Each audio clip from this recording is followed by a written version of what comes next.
It's Jack's Facts. It's time for Facts with Jack. That's me. Hi, my name is Merle K. Jackson, but you can call me Jack for short. Welcome, foolish mortals, to my little corner of the internet that I like to call Kitchen Sink Chronicles. Yay, episode 2 of Jack's Facts is going up today, hopefully on time. But today I have chosen a topic that I love very much. It is one of my favorite childhood movies. It is something that I know very much about. And so I have decided for the theme for this episode to be The Little Mermaid. Oh, how wonderful. Wait, if I'm doing a princess movie, I should probably look a bit more princessy. And probably with, at least one color harkening back to, said iconic princess character.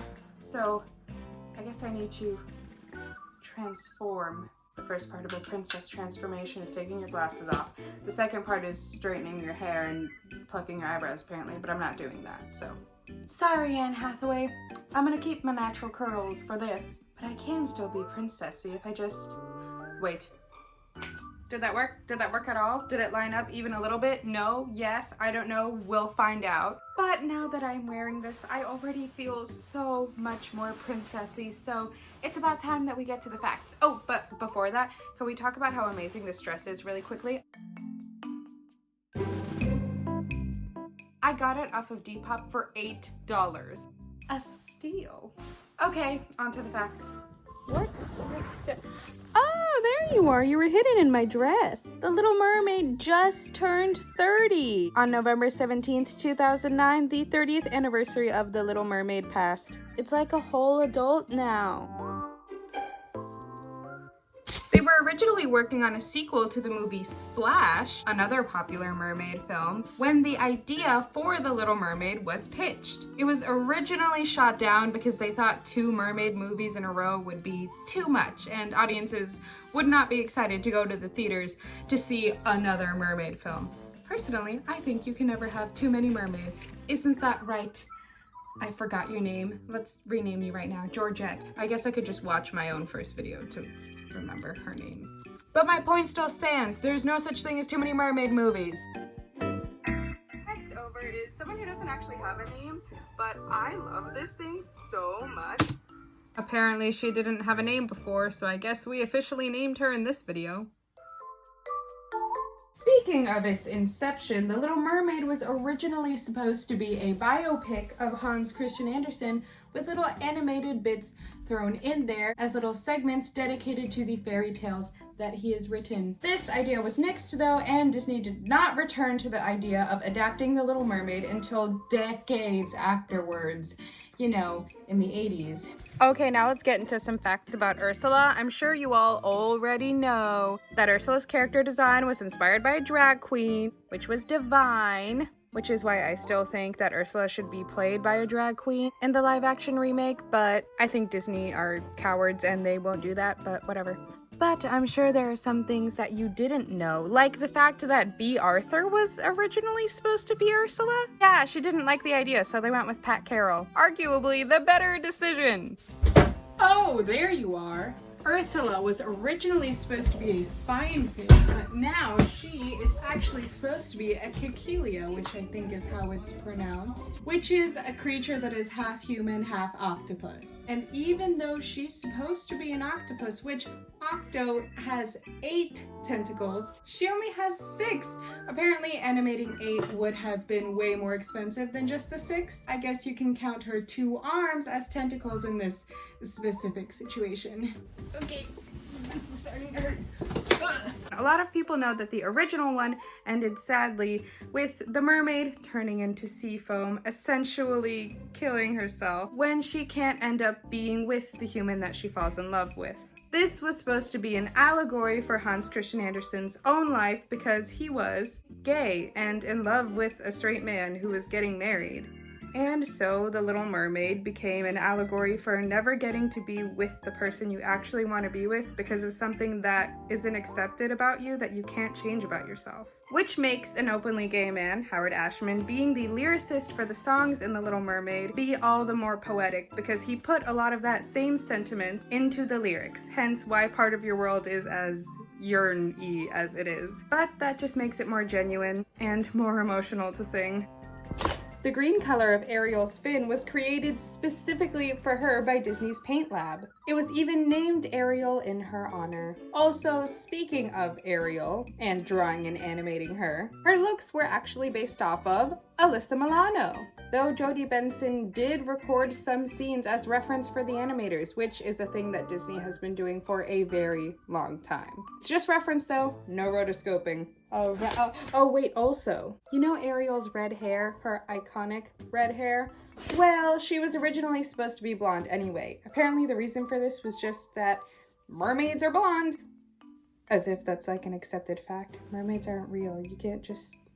Anyway, the decision to change her hair red was made for several reasons. One, so that she wouldn't get confused with the mermaid from Splash. Two, so that they could animate her in darkness and have it look better than if she was blonde, because again, in animation, blonde is just yellow, so they would have to have this ugly dark yellow color for most of the scenes held at nighttime. And thirdly, they thought that Ariel's fiery red hair would contrast well with her green tail, as well as representing her personality very well. Okay, now we're done with this segment.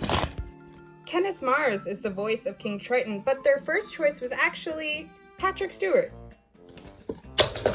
Apparently he couldn't do it because of Star Trek: The Next Generation. Let me just put my tiara back on. Okay. All is right again. A lot of things are wrong, but at least my tiara is right. That gives me comfort. The opening scene with Fathoms Below was deliberately animated to look overcast, keeping all of the colors muted so that they could save these beautiful bursts of color for the underwater world. And I think it worked. The transition between the two is quite dramatic. And it sort of shows it to be this world of magic. Because, you know, life is just better under the sea. I think Sebastian is right. Jeffrey Katzenberg was so confident in the film that he was convinced it would be the first ever animated film to make $100 million at the box office. It made $84 million, so not quite there yet, but still very impressive for the time. Of course, Frozen has since passed that by a lot. Speaking of Katzenberg, even though this fact might kind of be in contradiction with the last one, all about timelines, people. After some initial test screenings during the iconic, I keep saying everything is iconic, but the entire film is iconic, so of course there are going to be a lot of scenes and aspects of it that are, say it with me, iconic. During the song Part of Your World, during one of the original test screenings, a kid dropped his bucket of popcorn because he was being so fidgety, and Katzenberg panicked and freaked out and was convinced that that scene was way too boring for kids to like. And he almost cut it from the film. Can you believe that? Part of Your World was almost cut from The Little Mermaid. Luckily, some other screenings and, words from Alan Menken and Howard Ashman helped to ease those nerves and keep Part of Your World in the movie because it is such an important aspect of the film that really gives an insight into Ariel's character, hence why I Want songs are a thing in the first place. Jodie Benson, the voice of Ariel, apparently had a lot of trouble singing Part of Your World at the beginning because she came from theater, so she wanted to make the entire performance perfect. She kept wanting to re-record it and be super belty and not make a single mistake. But Howard Ashman, the lyricist and co-songwriter for The Little Mermaid, was very hands-on in the recording process. And both Jodie Benson and Pat Carroll, voice of Ursula, took aspects of their performance from the way that Howard Ashman originally presented it to them when he performed it for them. He kept advising Jodie Benson that Part of Your World is essentially a monologue set to music and that she should focus more on the emotion than getting every note perfect. Then that's exactly what she did. They turned the lights down to simulate her being in Ariel's grotto, and she really tried to feel like she was alone and just singing all of her feelings, and it turned out to be a really great performance that has little tiny singing mistakes in it and doesn't sound perfect and isn't super belty, but that works so well for the film that it's in and so well for the moment that it's supposed to be. Quick fire, here are some of the backstories behind Ariel's sisters' names. Oh, and also there's 7 of them because 7 C's. Okay. Athena is named after another Alan Menken musical, Athena, Evil Queen of the Galaxy. Alana is named after, well, Alan Menken himself, who did the music, if you didn't know. And Andrina was apparently the director's aerobics instructor. Okay. Let me just take you all with me up here. Okay. Oh.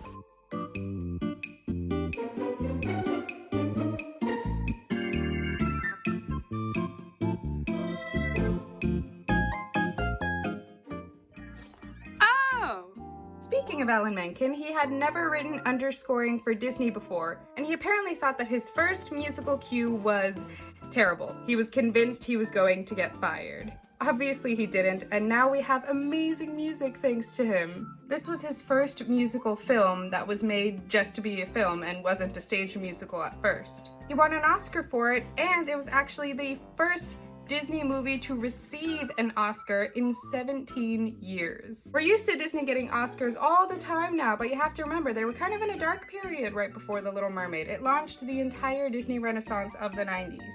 The Oscar was for Best Original Score, by the way, though I'm sure you know that.